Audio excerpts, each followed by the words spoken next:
Good evening, everyone. Thank you for joining Gwinnett County Public Library and the University of North Georgia for the Decoding U.S. and China Trade and Diplomatic Relations program in celebration of Asian Pacific American Heritage Month. This program is part of the Great Decisions series from the Foreign Policy Association, which we will continue in September with the United States and Mexico, a partnership tested. We ask that you hold your questions until the end of the presentation. My name is Miriam Mayer, and I work for Gwinnett County Public Library's Adult Programming Department. I would like to introduce our speaker for tonight. Dr. Laurel Wei, originally from Xianjiang, China, attended college in Beijing. She also has a master's and PhD in political science from the University of Cincinnati. She joined the University of North Georgia in the summer of 2018. She just completed her first year as an assistant professor of East Asian politics, with a concentration in Chinese foreign policy and international relations of Pacific Asia. Please welcome Dr. Laurel Wei. Thank you, everyone. Thank you for coming to my presentation.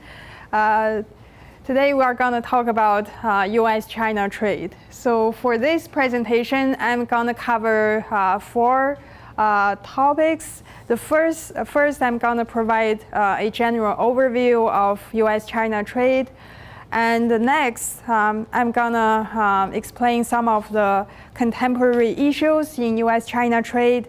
And the third topic is a brief overview and explanation of President Trump's China trade policy. And finally, I'm going to introduce China's ambitious economic development program, which is called Made in China 2025. So 4 topics.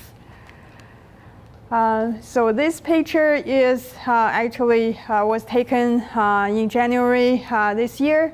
So at that time, there was the China-U.S. trade war was going on, and the two sides were trying to reach an agreement, but the talks basically was sort of fruitful, but did not generate any satisfactory results.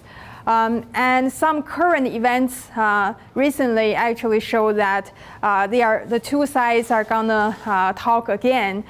So hopefully, both the U.S. and China, like these two parties are acting in good faith, and both sides want to reach kind of a deal. So hopefully, by this week or next week, some good news will come out, and maybe the trade war will end. So they are in the process of a new round of negotiation again. Okay, so this was back in January. For this presentation, I used a lot of data, numbers, charts, tables. All of them come from Congressional Research Service, also called the CRS. They are basically a think tank institution, and they publish periodically. They publish like research results and studies, and they have statistics. So they provide policy analysis and guidance to policymakers in Washington. So generally, the CRS is kind of their studies are accurate and neutral, and also up to date. So I use the 3 sources from Congressional Research Service, and all these reports are publicly accessible from their website. Okay, so first, for the overview about U.S. trade with China, I'm going to cover 3 small topics, subtopics. The first is I'm going to talk briefly about merchandise trade, also known as trading goods. This generally includes exports and imports. And second, there's trading services. And third is investment. So these are the 3 major components of U.S.-China trade. Okay, first let's look at merchandise trade, trading goods, so exports. This chart basically tells us the export, like the general situation of U.S.-China trading goods. So the data was from 1980 to 2017, and we can see that the volume of trade is growing year by year at a steady and fast speed. And the same is U.S. trade balance. Basically, only in 1980, there was a trade surplus for the U.S. And after that, starting from 1990, basically the U.S. Has been having this trade deficit when it comes to trading goods with China. So the trade deficit basically is growing year by year, and by 2017 it's minus $375.2 billion. Okay, and this is a bar chart regarding the U.S. merchandise export. So here we can see that the U.S. exports to, these are the top export partners of the U.S. Canada ranks the first and Mexico second. China is the third, followed by Japan and UK, United Kingdom. So this data was from 2017. And what merchandise, what products does the U.S. export to China? So this table basically shows that the U.S. So this is, again, the market. So this is basically a bar chart, and this tells us the percentage of change, like how the merchandise export of the U.S. has developed over the years with regard to each trade partner. So we can see that for China, back in 2002, it was like $22 billion. Well, in 2017, it's already 130. So the increase is large. It's very fast. It's been rapidly increasing, and it is still increasing every year. And this percentage change is almost 491.2%. So that's a very dramatic increase. Okay, so this table actually tells us what does the U.S. export to China. These are the major products that the U.S. exports to China. So we can see there are agricultural products, grains, soybeans, and there are chemicals, basic chemicals. There are also like high-tech products, like aerospace products and parts, semiconductors, and other electronic components. So in general, China receives U.S. imports from various areas, ranging from agricultural products to high technology products to energy. Here we have oil and gas. So basically, all kinds of products. There are also pharmaceuticals and medicines. Okay, so this change was from 2016 to 2017. So oil and gas has a dramatic change, but oilseeds and grains, basically the agricultural product was like this category was decreased during this year. So imports, let's see, this is top 5 sources of U.S. imports. From which countries does the United States import? So the top, first and foremost, China, followed by Mexico, and Canada, Japan, and Germany. These 5 countries are actually the 5 top import partners of the U.S., according to a 2017 data. Okay, so this table basically shows the major, what does the U.S. import every year from China. So the U.S. imports communications equipment, computer equipment, and manufactured commodities. So there are like semiconductors and also electronic components. There are products of high technological content, But at the same time, there are also general merchandise like apparels, footwear, plastic products. These things like the things that we use every day. So basically, these are the major and household appliances and miscellaneous machines. These are the things that the U.S. Imports from China. Okay, so regarding the change, apparel basically had a small decrease, same as footwear. And for the dramatic increase is semiconductors and other electronic components. So it seems like the U.S. Is increasingly importing from China products of a technological component. But I will explain later how this data should be interpreted. Okay, so. And this is US, so ATP products are basically advanced technological products. They always have, these things have a high component in technology. So they basically they are basically a good measurement of a country's economic power.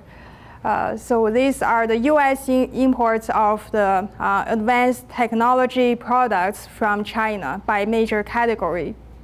So here we have biotechnology, we have life sciences, optoelectronics, information and communications. So this is a big component, information and communications.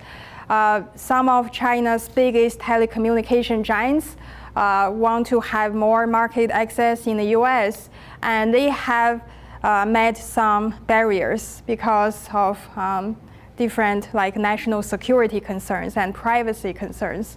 But this part, information and communications, they make up a major, a big percentage of US imports of technological products from China.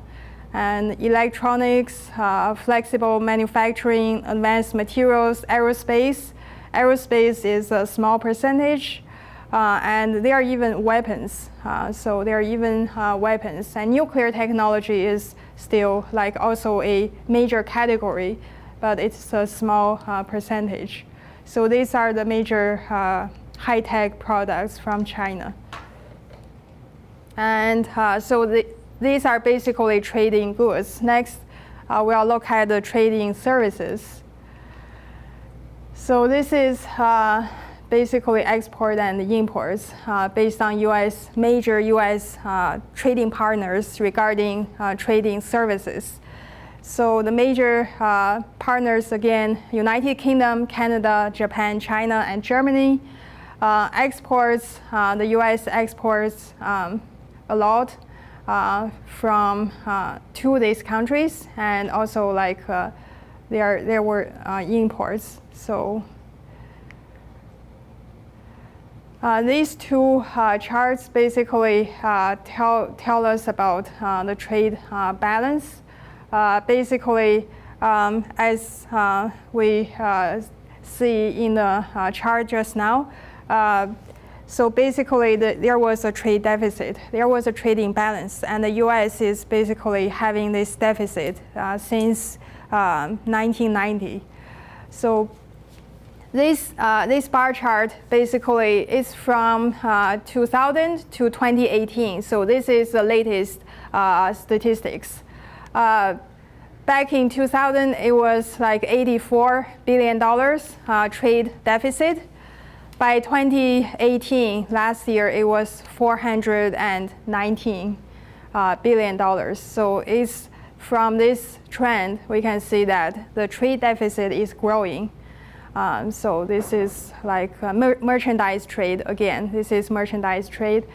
And the 5 largest US merchandise trade imbalance, and China has the biggest imbalance regarding compared with other top trading partners of the US.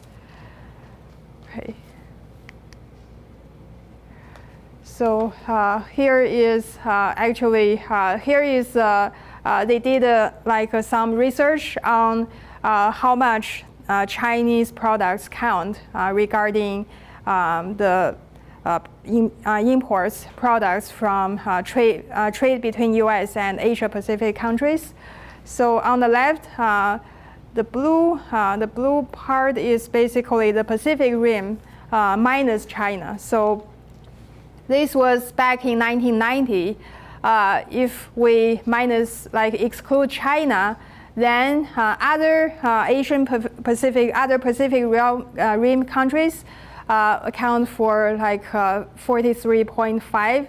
I think this is let's see, percent if we exclude China, and China basically took only like 3.6% regarding the trade between the U.S. and the Pacific Rim countries.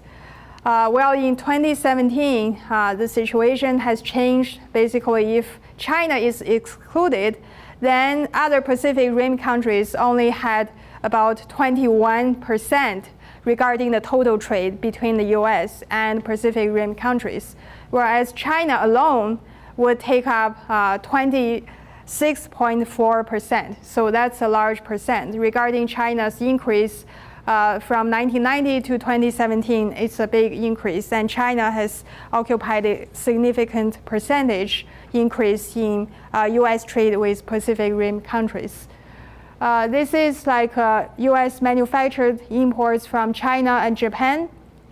So Japan, before China's economic rise, Japan used to be a major trading partner of the U.S. It still is, but its relative importance has decreased. Back then, in the 1990s, basically Japan was the world's manufacturing basis.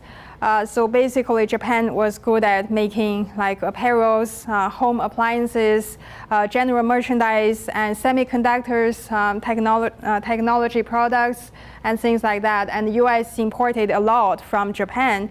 There were also cases of trade war between the two countries, where the U.S. was not happy with the influx of large amounts of Japanese imports.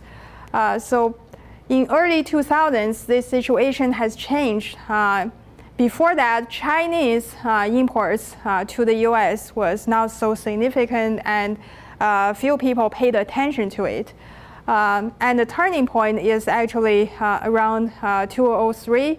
Basically, the Japanese imports to the U.S. decreased, where the U.S. has increasingly imported all kinds of products from China. So this is a very sharp contrast. China and Japan basically have switched. So the question is U.S.-China trade balanced or not?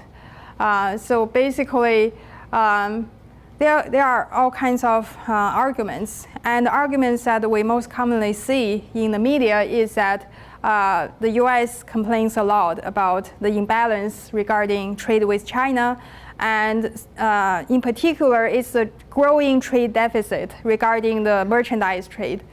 So the argument was basically the trade with China was unbalanced and unfair, and so China has fraudulent practices, and China does not quite follow international trade rules and law. So that's a problem. And some people even see that the more the U.S. trades with China, it will be more damage to the U.S. economy. So the U.S. economy is going to suffer if it continues to trade more with China. So basically, China is the other side of the story is that so if it depends on how we interpret the trade data. So the trade deficit, if we look at the numbers, of course, the U.S. is having a trade deficit. But if we look at an indicator a concept called value added, if value added is considered into China's imports into the U.S., we can see that this trade deficit has been exaggerated.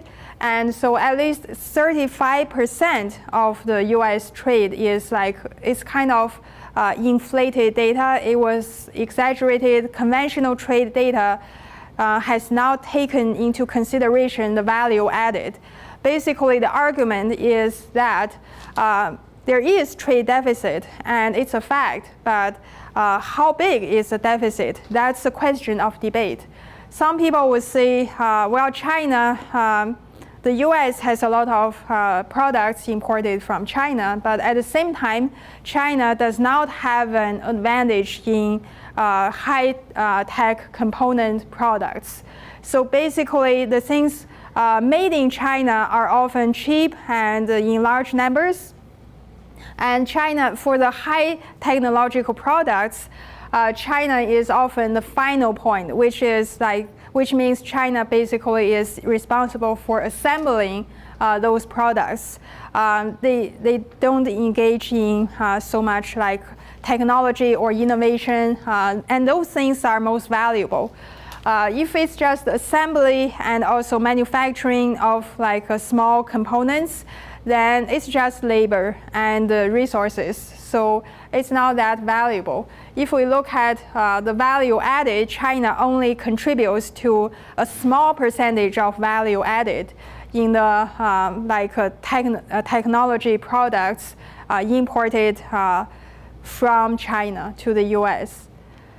So an example is Apple iPhone. If I'm just talking about it's very abstract, it's very hard to understand. But here is an example, Apple iPhone. Conventional trade data, including the US trade statistics, actually count Apple iPhones as completely made in China. So if they are counted, basically it would exaggerate, it would increase the volume of technology products imported from China. But actually, the production of an iPhone has different components, and basically at each stage, different countries participate in the production of an iPhone. So conventional trade data only count iPhones as made in China, so that's not accurate. The argument, an alternative way of interpreting this is that we look at an iPhone, first it has to have the design and innovation and technology and also the materials for making it and different components. And regarding the components, basically the chip of the iPhone is most valuable because it requires a lot of technology to produce it. So if we divide an iPhone into different components and see the production of an iPhone into different stages, then we can see that different countries have participated in the production, and China actually contributed to the assembly. So that's the final end. China has been only responsible for putting them together. China would get intermediate products from other countries and then put them together. So this is a very low value added for China. So basically the alternative interpretation is that iPhones should not be considered as made in China. And this part of the trade data have been like exaggerated. Actually, it's Apple company, Apple Corporation, and the US more broadly that earns a big profit, the biggest part, because the US has the design and innovation and technology. So for an iPhone, various countries participate at different stage of its production. And some countries will be responsible for producing the chips. And the US is at the top of this process. It's about ideas and innovation. So ultimately, it's the US that earns the biggest profit from an iPhone, not China. China only contributes to a small percentage, which is the assembly. So if we can interpret every trade, every aspect, every product in this way, we can see that the deficit is not that big. Okay, so regarding China trade and US jobs, the classical argument has been that the trade with China, especially like the outsourcing of US jobs, has made many Americans lose their jobs. So we can see this as, well, it is occurring. It is a fact that in some sectors, in some industrial sectors, American workers are losing their jobs, especially in the case of manufacturing. Many Americans are losing jobs. And big companies want to lower their production costs, and as a result, they would export some low-skilled jobs to countries with a large population and cheap labor, like China and India, and also Mexico. So this helps the big corporations to reduce the cost of production. So basically, the argument is that the impact of U.S. trade, the impact of China trade on U.S. jobs is uneven. So basically, it's the manufacturing industry that suffered most, whereas the other industries, the result was not that the other industries are not so much affected by China trade.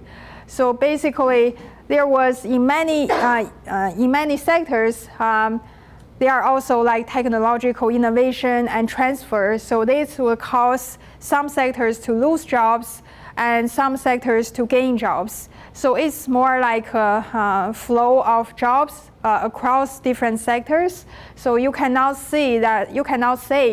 argue that the US is losing a lot of jobs. So this is like basically we here in the US are undergoing this technological innovation, and basically there are more and more jobs with skills that requires higher education. So there are more like skilled workers, professionals, highly skilled workers. So these jobs are increasing in the US, whereas those jobs that basically require less education and less skills, they are being exported and outsourced to other countries. So if we see that China trade only had a limited impact on US jobs. Okay. And investment is, has been very controversial. And actually, for many developing countries in the world, there are different rules regarding investment. And this is an area of a lot of debate and contention.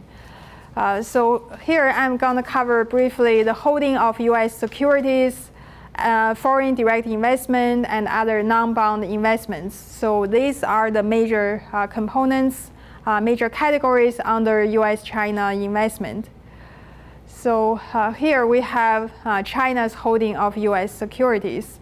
If we look at this percentage, basically the numbers since 2010 is largely like stable. And if we look at the percentage, basically 2010 had the highest percentage. So this has been quite stable. And China's holding of US Treasury securities from 2002 to 2017, so we can see that it's quite stable. And from 2002 till 2009, there was increase, like dramatic gradual increase. But since 2010, since this decade, it's been quite stable. And this is a summary of the data on US-China foreign direct investment. So this is direct investment, and this is a bar chart, sales by foreign affiliates of US firms by country. So basically, those in the United Kingdom still take the lead. And this data is flow of FDI direct investment. So basically, both sides have increased FDI. So in general, for both US and China, more US companies are willing to invest in China, despite some restrictions and rules. On the other hand, Chinese investors are so eager to enter the US market. and especially for the large companies like the telecommunications, like Huawei, they would be so excited to enter the U.S. market, but basically out of national security concerns, Washington has basically blocked a number of such attempts to enter the U.S. market, and also some cases of merger so purchase of U.S. companies by Chinese companies. So this investment, this is the top 10 Chinese investment in the U.S. So transport, this is Hainan Airlines. It's an airliner. And this Shuanghui is basically, it's a food company. And again, we have Hainan Airlines, tourism, technology. It's one of the biggest transportation companies in China. And Anbang is like basically, again, a tourist company, a tourism company.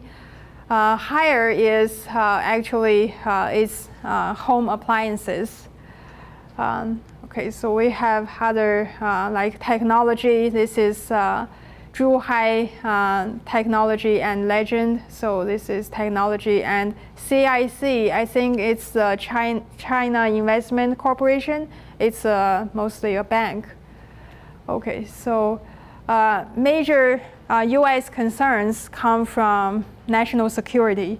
So there was many U.S. policymakers actually have raised doubts regarding China's objectives. Why does China want to make investments in the U.S., and what is China's purpose? So some major concerns from the U.S. are, first, the areas that China invests most are of strategic importance to China. So basically, China chooses to first and foremost invest heavily in areas that can boost China's economic growth. So it is always of political and strategic importance to China.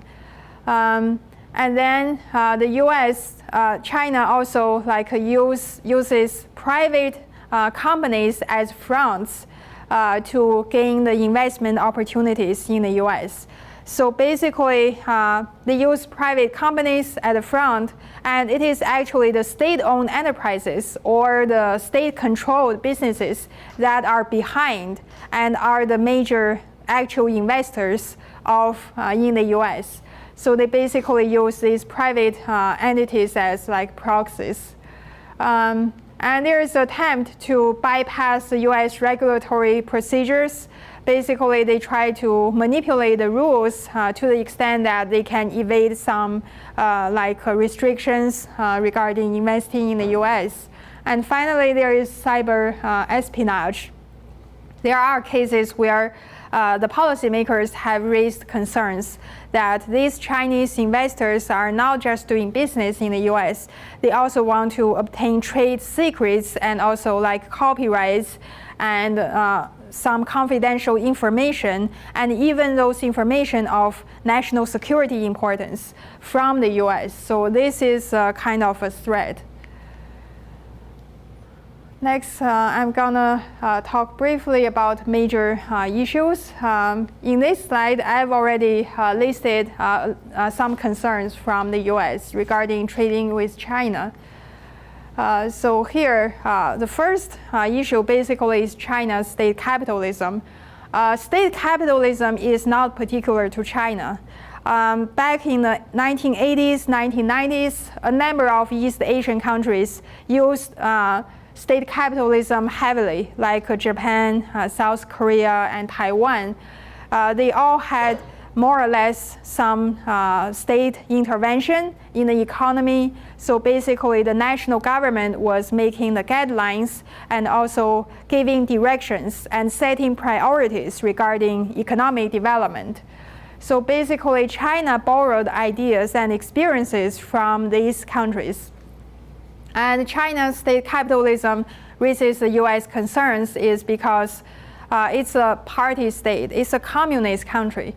So ideologically, it's not one of those like-minded countries with the U.S. It's very different.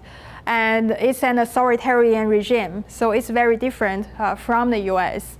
And also China's state capitalism is ultimately, their ultimate goal is to make China a global power. So some would argue that China has the ambition to replace the US as the next superpower. But China's official rhetoric has said that it never has any ambitions to become the #1 in the world. China's state capitalism, basically at a macroeconomic level, the government maintains policies that that basically encourage every household to save more. And why do they want people to save more is because this would help China's banks. China's banking system is kind of unique because the biggest 4 banks are state-owned. So the banking system has a very high percentage, a vast majority, 70 to 80% of Chinese banks are owned by the state or controlled by the state. Only there was there's a small percentage of foreign banks and private banks. But when it comes to banks, it's always state-owned enterprises. And so they want to encourage people to save money and put those money into their accounts, and therefore China's banks can operate easily, and they can provide monies and loans and like financial policies preferential to the state-owned enterprises. So this is a macroeconomic level. At the microeconomic level, basically the government wants to promote the economic development, and China has done a lot of very controversial practices. Basically, the Chinese domestic industries are treated in a very favorable way at the expense of foreign investors. So for a domestic Chinese company, they have subsidies, they have tax breaks, they have preferential loans. They do not, they have state protection from various ways. And for foreign investors, they have to overcome lots of barriers in order to invest and in order to develop their market in China. So for a foreign investor, they have to face a lot of trade barriers in China. And there are some areas that they are not allowed to enter because of national security concerns, like telecommunications. There is no private or foreign-owned cell phone companies or cell phone service providers in China. This is out of national security concerns. And there is also no private internet provider in China. So every company is like a state-owned enterprise. So these Chinese companies enjoy a lot of preferential treatment, and they are protected by the state, favored by the state, whereas the foreign investors, they can be forced to transfer their technologies to Chinese companies. And in some cases, in order to enter the Chinese market, they have to find a Chinese partner in China. Otherwise, without a Chinese partner, they are not allowed to do business in China. So that's a restriction. And so this use of state capitalism, various policies have raised the US concern. Basically, this is unfair trade. It's basically benefiting domestic businesses so much at the expense of foreign companies. So the US considers this as discriminatory and unfair policy and trade practices.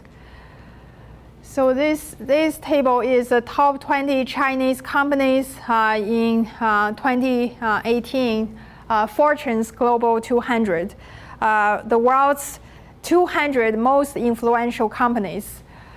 So actually, a few years ago, the China Commercial Bank, Commercial and Business Bank, I think it was ranked #1 in Fortune 500.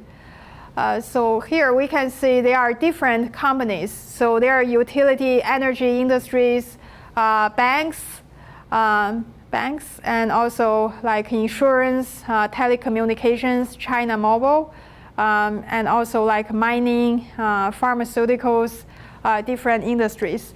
But if we look at this column, it shows the ownership. A vast majority is state-owned enterprises. So meaning that China's most influential businesses are still state-owned enterprises. And usually for a company like China Petrol, it's an energy giant in China. So basically the CEO, the president of China Petrol has its administrative level in the central government as the vice minister of China's state council. China's state council is considered as a cabinet of the Chinese president. So a president from China Petrol, Sinopetrol, basically enjoys the administrative level of a vice minister in the president's cabinet. So it's a high official title. So it means that like they are influential and they are treated not as business people, but they are also officials, top officials in the Chinese government. And only 3 companies are private. Ping An Insurance, so it has a close connection with the Chinese government again. Huawei Investment and Holding, so its founder, Ren Zhengfei, he was a veteran from the China People's Liberation Army, so he had a military background. And of course, he has well-established social networks in the Chinese government. So that's Huawei Technologies. And also Pacific Construction Group is engineering and construction. It's a private company. And this is again China's state capitalism under the guidance of the Chinese government.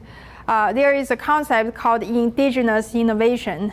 This is basically to transfer China from a maker of cheap and low quality products to toward innovation.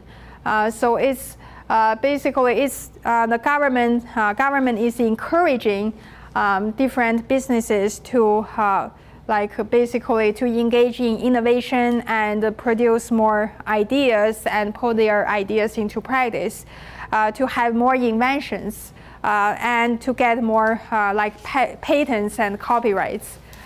So China's indigenous innovation is a good way to boost its national economy, and basically it would increase the quality of China's economic development.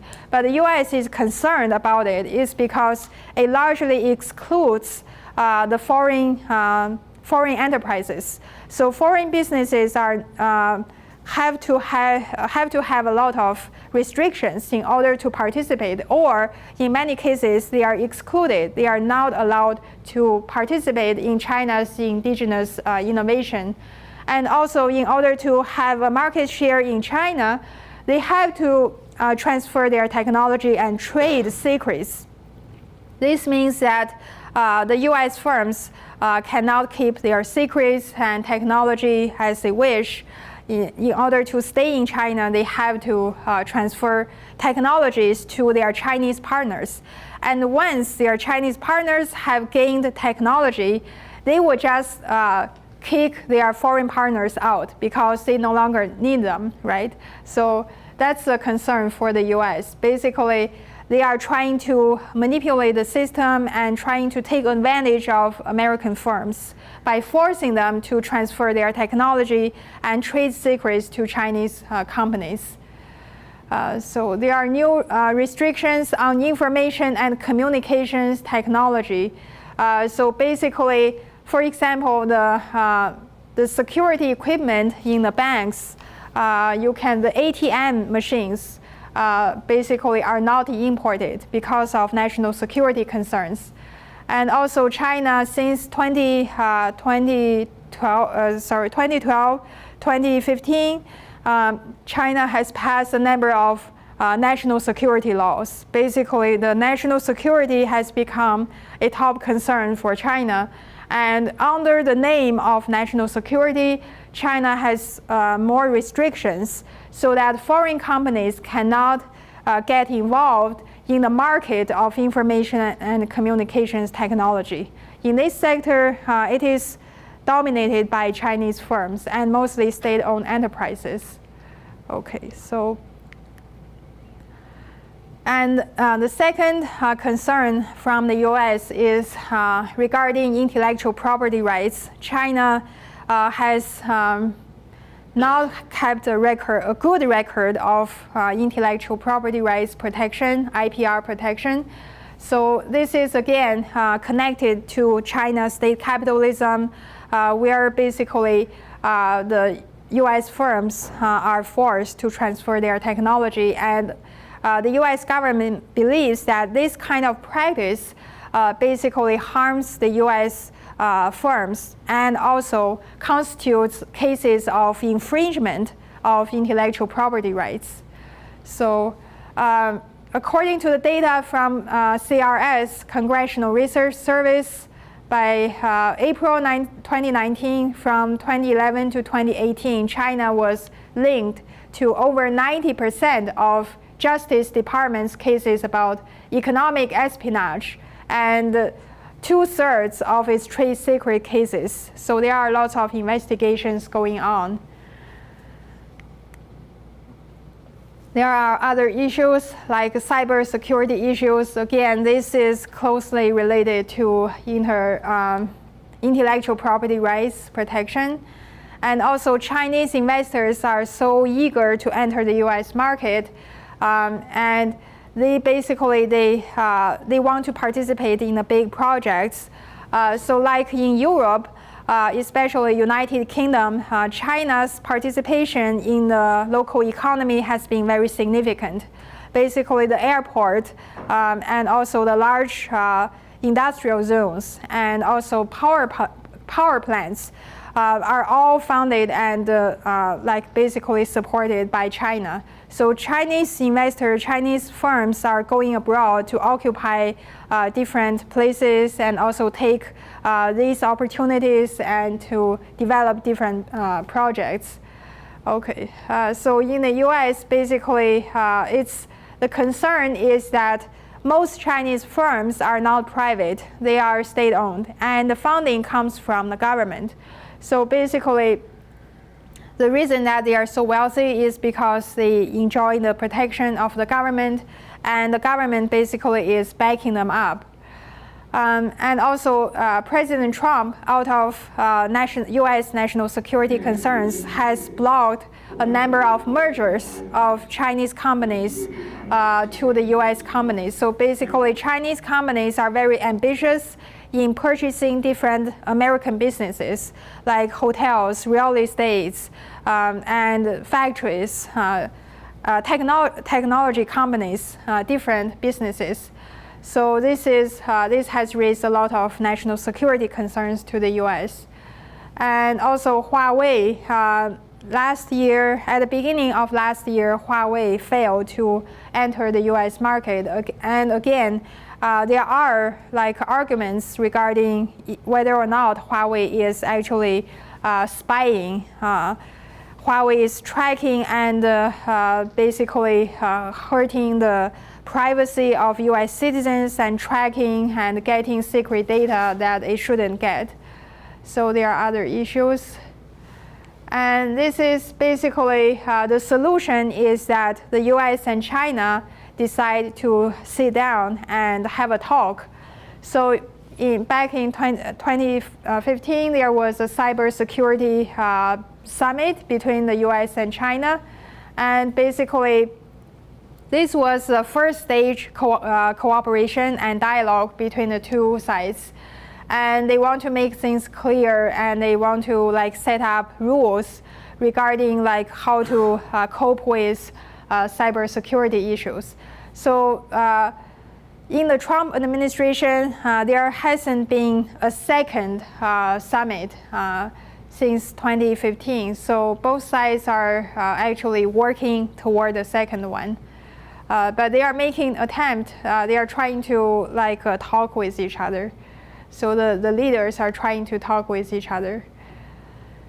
And the third concern of the U.S. is China's obligation in the WTO. So back in 2001, when China entered the WTO, it entered as a non-market economy. So basically, China had made the commitment back then to liberalize its trade and to open up its gate, and basically to liberalize trading goods, services, and investment in all categories.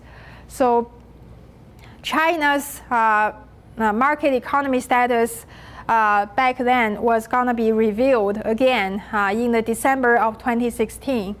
So this has become a question of debate. Because of China's non-market economy status, China was at a big disadvantage when it comes to anti-dumping cases. So for the European Union, the US, and Japan, there are lots of anti-dumping cases in China. Basically, Chinese products do not accurately reflect the prices of the similar products on the market.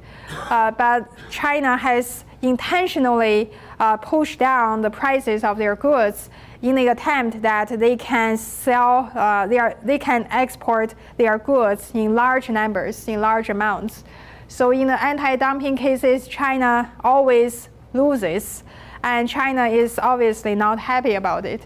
So back in the December of 2016, China argues that the language of its treaty, that the language of the document that it signed back in 2001 when it entered WTO basically says by the December of 2016, China would automatically be considered by all the WTO members as a market economy. So that would automatically happen. The US and Canada and Japan, the developed economies have a different view. Basically, their view is that that's not the case. The language of the agreement does not suggest that China would be automatically considered as a market economy.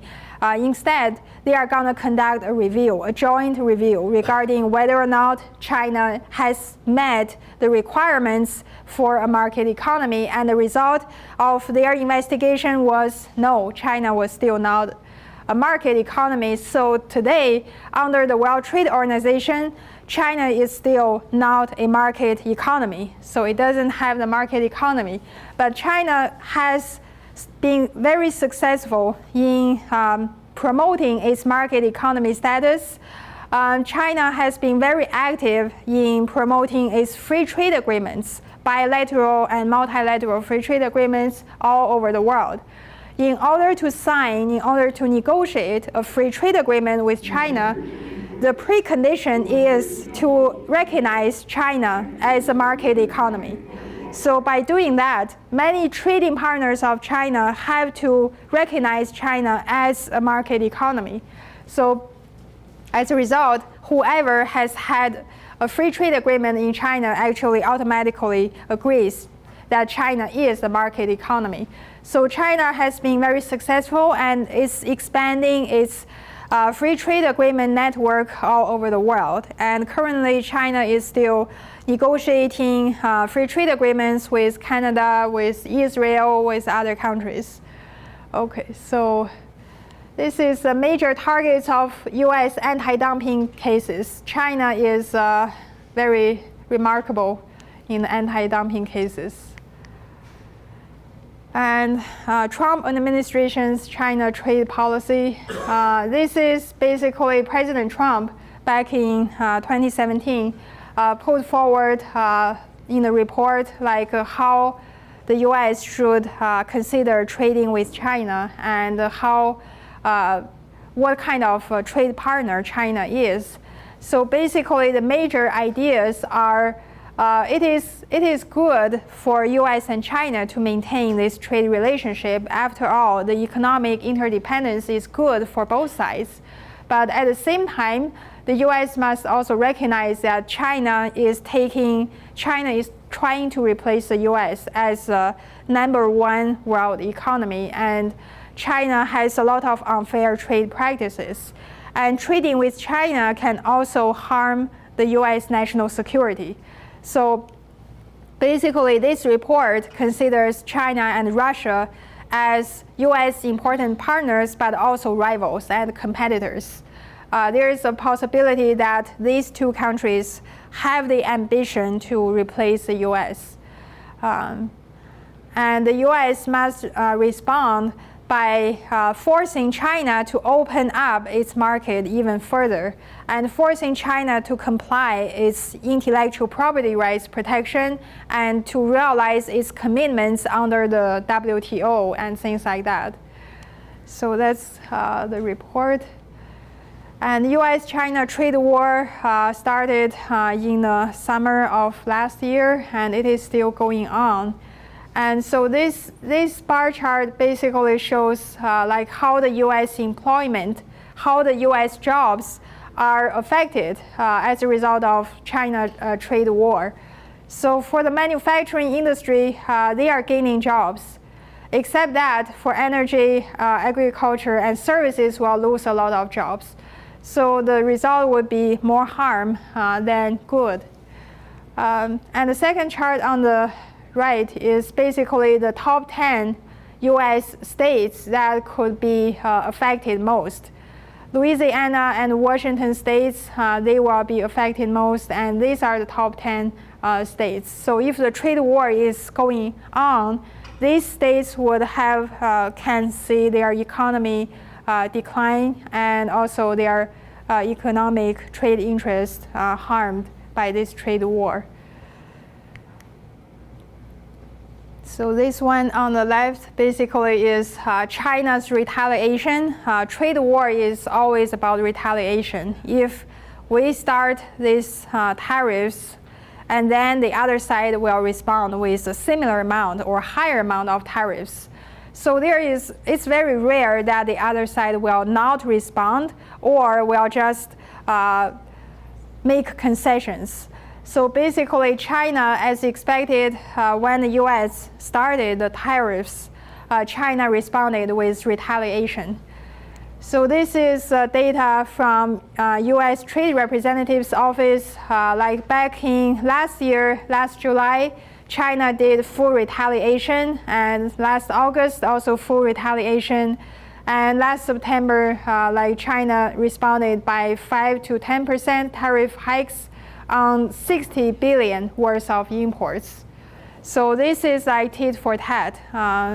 Both sides are losing, and we don't know how much gain there are for each side. So generally, during the trade war, usually both sides will have their economy harmed by this trade war. So for the US and China, what they are doing to mitigate the consequences of the trade war is they try to diversify their trade. Basically, the US, for example, primarily make imports and exports to China. And after the trade war, the US has been looking for different sources, like other Vietnam, for example, India, and other Southeast Asian countries. They also have cheap labor and they are rich in resources. China, on the other hand, is looking for other sources of, like China has imported a lot of soybeans from Brazil. So this is a case that both sides, after the trade war, they are looking to diversify their trade, and they want to get some more from other trade partners. They want to make more trade with other partners. Okay. Made in China 2025, the last topic. This is again initiated by China's State Council, and it's an ambitious plan to increase, to basically upgrade China's economic development. In the past, it was like the amount that they produce, the amount that they trade. China has been the world factory, but it's largely known for cheap and low quality products. And China is not happy about it. It wants to upgrade the quality of its trade, of its economic development and also trade. So what what's included in this project, in this policy, is that to transfer China from an export-driven growth to an innovation-driven growth. So that's why they have done a lot to encourage innovation and development. Basically, this would help China to get to avoid the middle income trap. If you have an export-driven growth, and at some point the growth will slow down because of the rising cost of labor and because other more partners are competing. But if China is successful at transition toward innovation growth, China is going to be the leader of world economy. So there are different stages. By 2025, the goal is to improve the overall manufacturing quality, boost innovation and labor productivity, reduce energy and material consumption, and so on. By 2035, reaching an intermediate level among the world's manufacturing powers. So this is not just making cheap and low-priced products, but it's also about innovation and design and technology. And by 2049, this is basically 100 years anniversary of the People's Republic of China. So the goal is China is going to be the leader among world's manufacturing powers. And China is going to be a leader in innovation and technology. So it's quite ambitious. And these are their goals. For example, for agriculture, machinery, the goal is that by 2030, from 80 to 100% of this sector is going to be domestic components. So they are trying to push out the foreign components.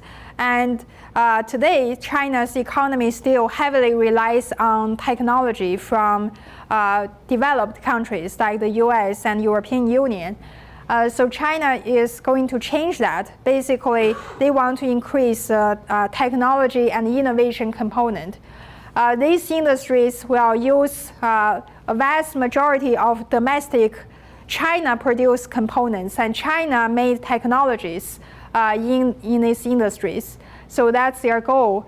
And it's criticized as a import substitution policy because they are trying to exclude foreign firms from participation, and they are trying to reduce the proportion of foreign firms in those industrial sectors.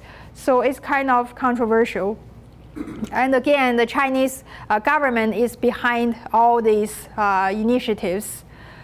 China's response is that although they have these goals, it's just an expectation, and they do not require every industry to purchase like 80% of domestic component. They are free to choose whatever they want from the market. So that's China's argument. But they will definitely promote domestic products, of course.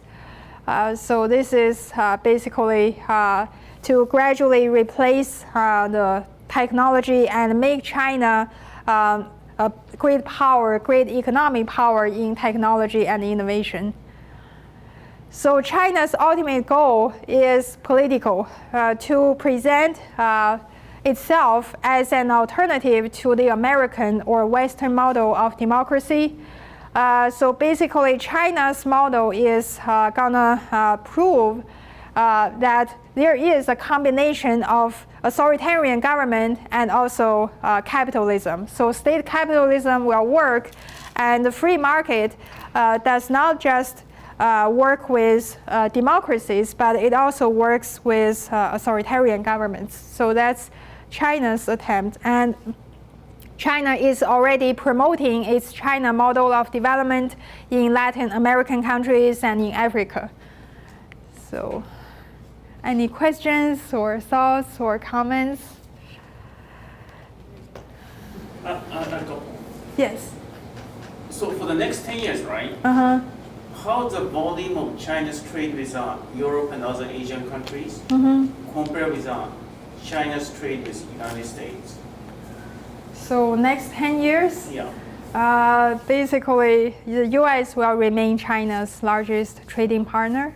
But with the trade war going on, China wants to have a closer trade relationship with the European Union.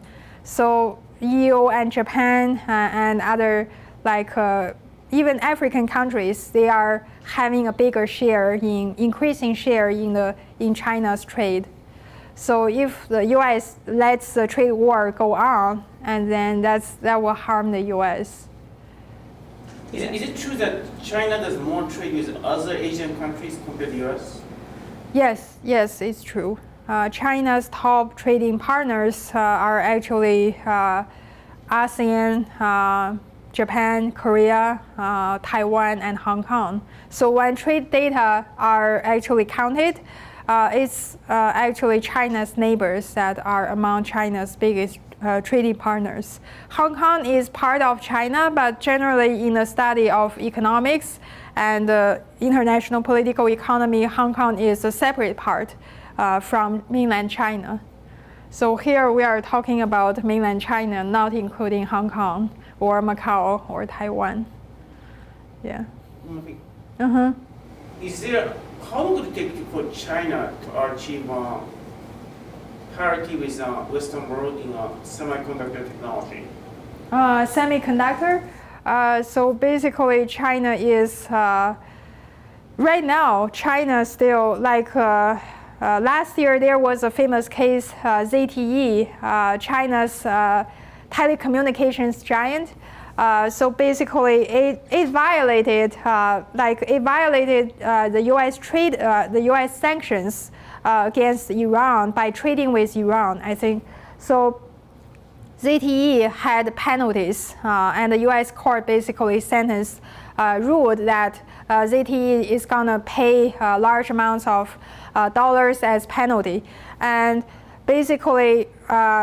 ZTE heavily relies upon the US-made chips. So that's their essential component. Without the US-made chips, they are not going to operate. So before the court's ruling, actually, ZTE was forced to terminate its production because the US is not going to export chips to China. So it lost that part. And basically, the company is not gonna work, so collapsed. So production basically stopped, paused for a while, and then resumed. But ZTE had to pay large, millions of dollars penalty in order to resume its production. So Chinese government won't fix that, right? Yeah, China wants to fix that, so that's why they say this indigenous innovation is so important. They are not going to use US-made chips in the near future. They are going to use China-made chips. So China wants to reduce this reliance on high technology from Western countries, from advanced economies. So that's the goal. Yes. Last question I had was, yes. So most of the world's trade institution, credit and banking system, and all trade deals, it's based on US dollar. Yes. Are they going to switch yuan in the future? Because yuan right now is fixed and not floating. So in the, if I remember correct, in the AIIB, Asian Investment Infrastructure Investment Bank, basically they are going to use the Chinese yuan as a major currency in their trade. So the AIIB was actually proposed by China back in 2013, and they established it. So it's a regional bank, and it had the ambition to replace the Asian Development Bank. So China is gonna promote yuan, the Chinese yuan, as a major currency in all the trade, and also the loans provided by the bank. How about the loans to African countries and also trade with Europe? Are they going to be, what currency would they be? I think right now they are still in US dollars, but maybe one day it'll become Chinese yuan. Yeah.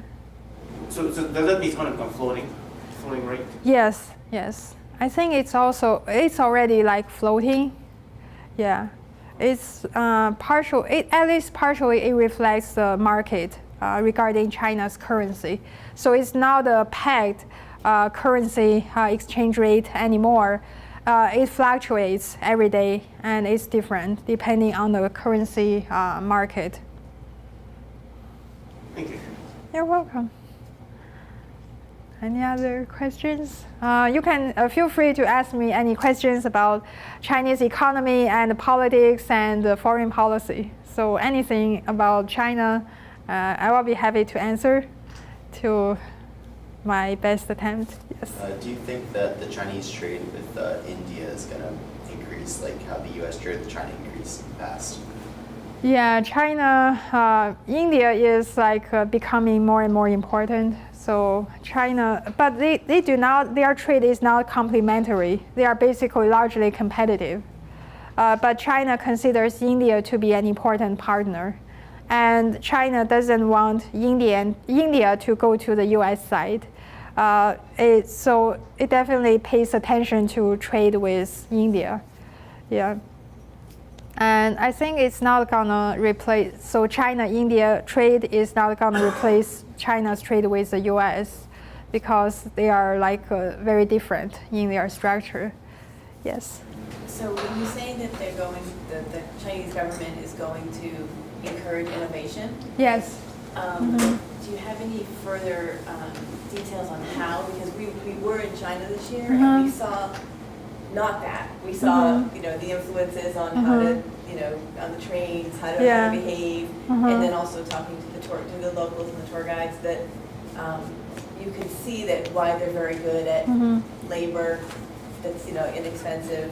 Yeah. So how are they going to make that shift? That would be a huge shift. Yeah, that's a very good question. So I think the government is going to take the lead. And the government is going to invest a lot of money in the state-owned enterprises and also the big private companies like Huawei Technologies, like Tencent. And China also invests heavily on artificial intelligence. So those are all sponsored by the government, and basically they will start from the biggest businesses, and then they will pay more attention to like education in STEM majors, science and engineering, those things.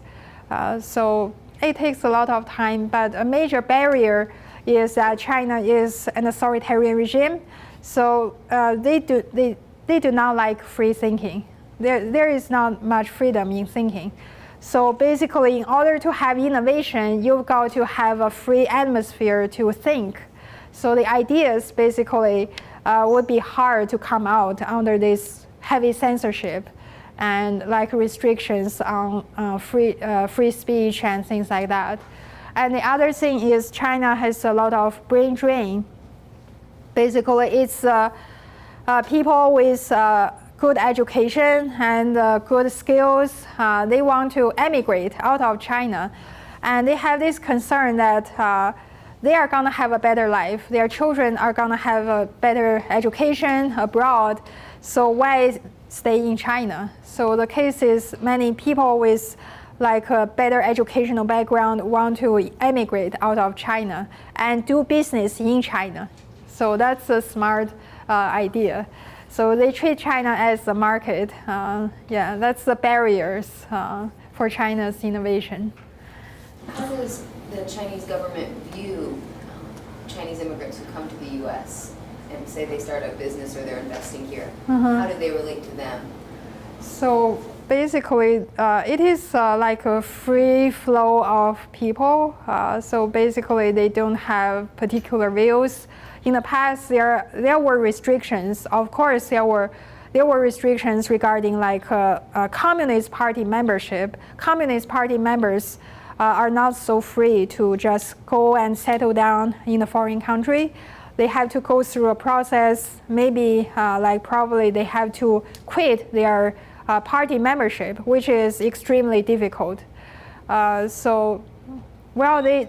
They want to get more highly educated people back to China, But at the same time, many people would like to stay in developed countries.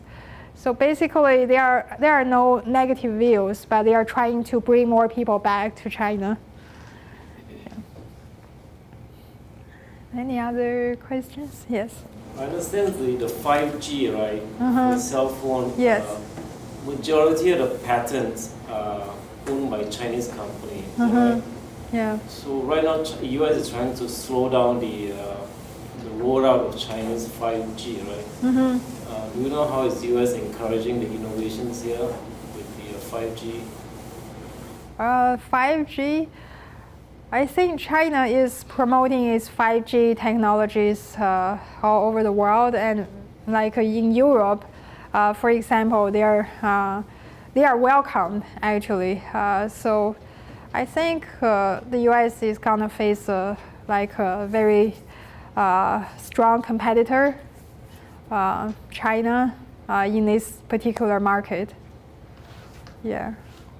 But I'm not sure how the U.S. would encourage innovation. And so there are lots of talents in the U.S. And every year, lots of people come here and basically they become immigrants and contribute to the technology and science of this country. So, yeah. Any other questions? Yes. What is like the extent of the, do you foresee China facing difficulties in the future with regards to the aging population? Yeah. And how they're going to react to that and how they're going to be able to keep up the pace they've had for the last 50 years? Yeah, so that's another barrier to China's economic development. If you don't have enough labor force, it's gonna be like economy cannot develop any further. So China has an aging population, and basically it's attributed to the one-child policy that they used to have back in the 70s, 80s.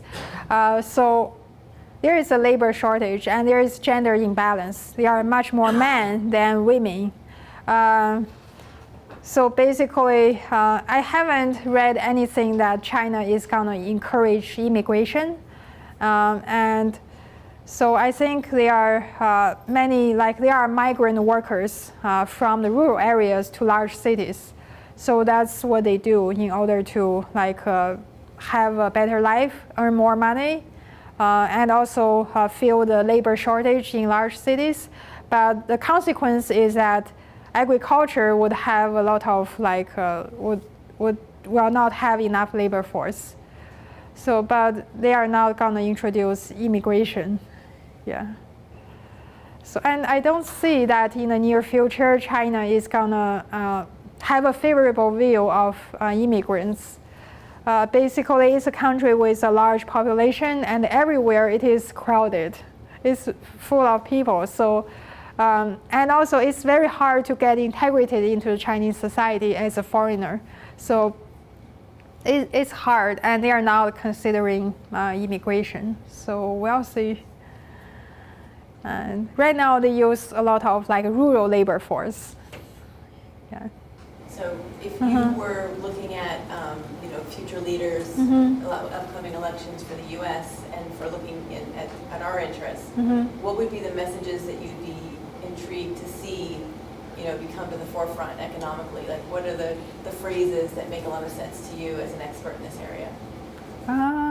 What was the question again? So basically, what are the things that you would like to see future leaders saying as part of their platform that would make a lot of sense with everything that you've shared tonight, your expertise? Yeah, so basically it's natural that the U.S. Treats China as a rival and competitor. It just happens because China is rising so fast, and it has become influential in many areas, and it has become the #2 largest economy of the world. So basically, I can see that China and the U.S. have common interests in counterterrorism. So this is a good opportunity to cooperate, and also in the area of cybersecurity, they've already had the first summit.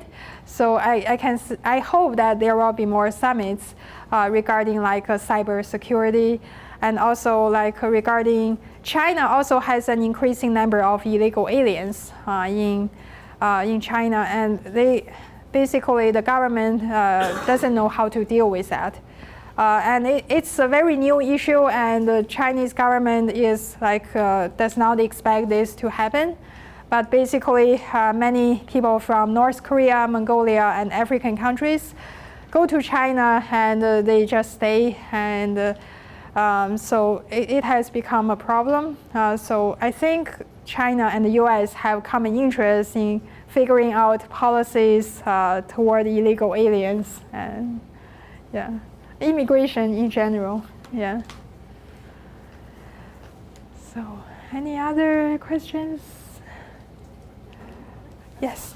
Do you think that the Chinese are going to take over because right now the U.S. is one of the main people that think people like to trade with things like the Belt and Road Initiative. Do you think that they're going to surpass the U.S.'s influence in Europe and Africa and maybe Latin America? Yeah, that's a good question. It depends on how you measure China's power. On the one hand, China's power is increasing in military power and economic power, and China is exporting its soft power as well. So China can be powerful if it becomes like stable, it keeps developing. In the near future, it can become like more powerful. But at the same time, China also is undergoing a series of like domestic crises. The society is now so stable. There are lots of conflicts, like inter-ethnic conflicts, for example. And there, in the rural areas, there are also conflicts regarding land grabs. The farmers' land was taken illegally and forcefully by the government in order to develop industries. So there were lots of like demonstrations and protests regarding like in different areas of China. So there are stability concerns.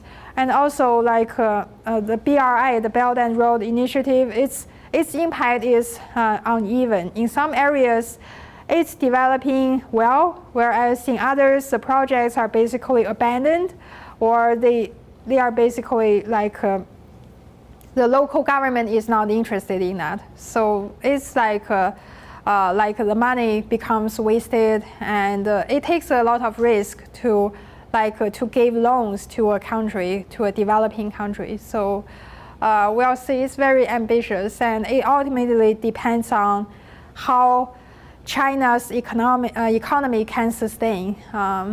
Like in recent years, there is a slowdown of Chinese economy, and that has been kind of an alert to the leaders. They get all their legitimacy from economy and prosperity, and if economy collapses, it's gonna be a huge deal. Yeah. All right, I think we're going to go ahead and wrap it up. Okay. Let's give Dr. Wei a round of applause. Thank you. I want to thank you all for coming to our program. I want to thank Dr. Wei and the University of North Georgia, and we hope to see you in September for our next Great Decisions Series program. Thank you again for coming, and have a good night.